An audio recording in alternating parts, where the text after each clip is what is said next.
Bonjour, bienvenue sur la construction du réseau de Wessenheim et de son extension. Alors s'il y a une question qui revient très souvent sur la table quand on exploite un réseau miniature, c'est la problématique des attelages. Comment on va atteler nos wagons, nos locomotives, nos voitures.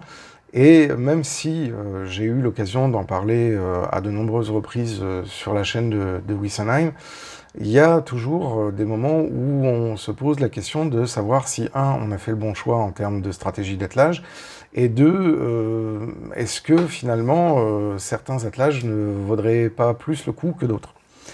Alors, c'est vrai que moi, j'ai fait un choix de l'attelage court KKK de Rocco, affectueusement nommé Harpon. Le harpon est un attelage qui reste très discret, donc du coup pour le matériel ancien c'est quand même beaucoup plus agréable, mais il a quelques désavantages.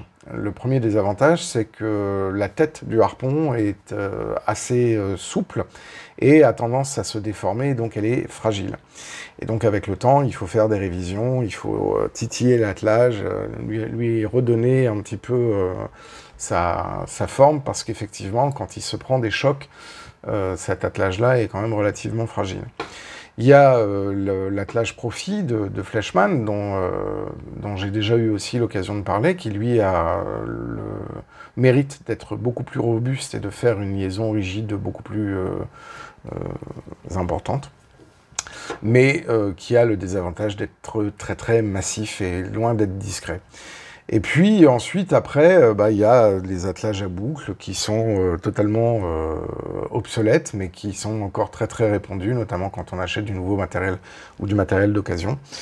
Et donc, effectivement, il y a ensuite après les attelages conducteurs, etc. Alors, en 1993, dans son catalogue général, Rocco, donc c'est ce catalogue-là, Rocco crée la surprise parce qu'il lance un nouvel attelage universel qui a la particularité de pouvoir allier à la fois le côté court de l'attelage et aussi sa compatibilité avec les attelages à boucle.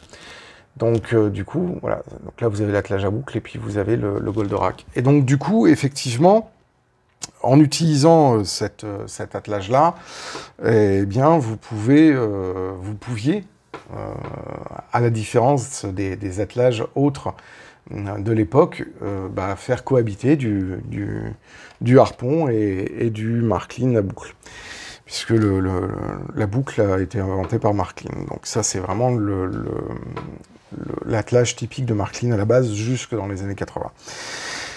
Et donc, du coup, effectivement, ils ont créé énormément de surprises, parce qu'ils avaient déjà un attelage court qui était le harpon, et donc, du coup, quand ils ont créé cet attelage-là, moi, je faisais déjà la remarque que je le trouvais, en tout cas sur les dessins, je le trouvais quand même particulièrement massif. Alors, effectivement, quand il y a les deux attelages qui sont... je vais essayer de les connecter, voilà. Quand il y a les deux attelages qui sont connectés l'un à l'autre, on a un ensemble, vous voyez, qui est mécaniquement assez robuste et assez rigide, de par les deux pattes de fixation qui viennent de chaque côté. Et donc, effectivement, cette robustesse en exploitation et cette compatibilité avec les attelages à boucle en fait un attelage donc universel, au dire de Rocco, qui, pour moi, était peut-être plus adapté au matériel Epoch 5, Epoch 6. Donc Epoch 5 à l'époque, puisque l'Epoch 6, dans les années 90, n'était pas encore acté. Donc maintenant, c'est le cas. On a commencé l'Epoch 6 dans les années 2000, si je me souviens bien. Et donc c'est vrai que ça, pour moi, c'était des attelages qui étaient beaucoup plus naturels à être placés sur du matériel moderne que sur du matériel historique. Et il se trouve que la chose a un petit peu évolué ces derniers temps, parce que les attelages avec fonction de dételage électronique, donc par électroaimant, de la marque Kreuss, sont compatibles avec ce genre d'attelage. et fonctionne très bien avec ce genre d'attelage. Et donc du coup, comme les Perfect Coach Lighting, donc les rampes d'éclairage de la société Ultimate Model, sont capables de pouvoir gérer les cross dans les stratégies de composition de RAM dont je vous ai parlé dans le live d'hier, eh bien, naturellement, il me fallait des attelages harpon, des attelages Goldorak, donc comme celui-là, pour justement pouvoir tester les deux stars de la gamme Cross, qui sont le MK2, donc qui est compatible avec le harpon, et le DKK, qui est compatible avec le Goldorak, et le DKK, qui est compatible avec le harpon. Et donc, du coup, il me fallait des Goldorak. Donc, j'ai commandé sur eBay quelques attelages Goldorak pour pouvoir faire les tests sur le réseau. Et donc, du coup, à certains endroits, notamment dans les compositions de RAM, dont je vous ai parlé hier, enlever l'attelage conducteur, enlever l'attelage court aussi harpon, et mettre du Goldorak. Bon, alors, maintenant que je l'ai entre les mains, effectivement, il est peut-être un peu moins mastoc que ce que laissait présager le dessin sur le catalogue général de 1993. Maintenant, moi, je continue de penser quand même que ce genre d'attelage, autant est assez esthétique, parce qu'il ressemble un peu aux attelages automatiques, dont je ne me souviens plus le nom, mais qui sont utilisés notamment sur les AGC, et puis même sur les TGV, par exemple. Donc c'est des attelages qui sont mécaniquement et visuellement très modernes, très Epoch 5, Epoch 6, hein, ça c'est clair. Autant mettre ça sur du CIWL, par exemple, je trouve que c'est pas très élégant, en fait. Alors, c'est sûr qu'un attelage a une fonction de se faire d'abord oublier, ça c'est sûr, mais aussi a des propriétés mécaniques importantes.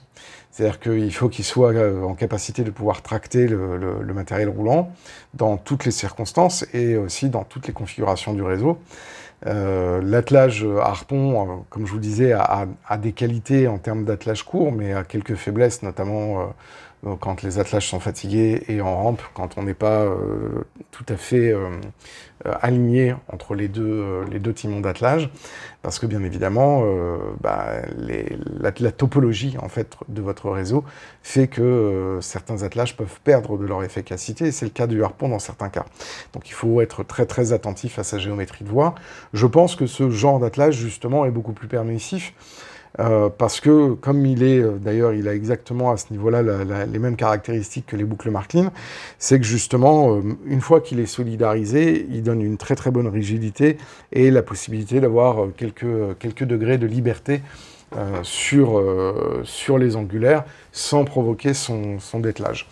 Donc c'est sûr que c'est intéressant. Par contre, cet attelage-là n'a pas de fonction de prédételage. Donc c'est-à-dire que ce n'est pas un attelage qui a été prévu pour pouvoir faire de la manœuvre et notamment de la pousse, ce qui est l'une des grandes forces du harpon de Rocco, c'est que justement c'est un attelage qui a une capacité de prédételage. Donc voilà, c'est vrai que c'est un attelage assez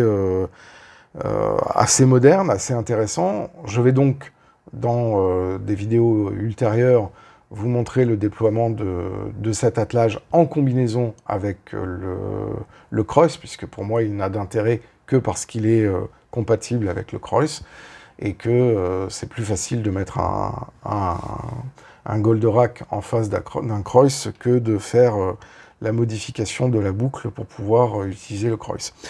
Donc je ferai même 2 vidéos spécifiques sur les Cross quand je les aurai reçus, parce que là pour l'instant je n'en ai pas à ma disposition, ils doivent arriver. et je les équiperai sur les Perfect Coach Lighting, et donc en priorité sur le convoi UICY qui se trouve derrière moi. Et donc sur le réaménagement de ce convoi avec la gestion des rames dont je vous ai parlé dans le live d'hier. Voilà, si vous avez des questions ou des commentaires par rapport aux attelages et aux stratégies d'attelage sur votre réseau, n'hésitez pas à mettre dans l'espace commentaire, n'hésitez pas non plus à vous abonner à la chaîne si vous découvrez la chaîne, et à cliquer sur la cloche pour être notifié lors des sorties des différentes vidéos et des différentes thématiques ainsi que des lives. Et puis mettez-nous un petit pouce vers le haut, ça nous fait plaisir, ça permet d'augmenter, de flatter les algorithmes de YouTube, et donc d'augmenter la présence de la chaîne, et donc d'augmenter son audience, et accessoirement ça me fait plaisir de voir que le train miniature a une audience un peu plus importante que celle que désespèrent certains en nous faisant croire que le train miniature est un hobby qui est en train de mourir, ce que je pense n'est pas le cas. Voilà, et bien moi je vous dis à très bientôt, merci d'avoir regardé la vidéo, ciao.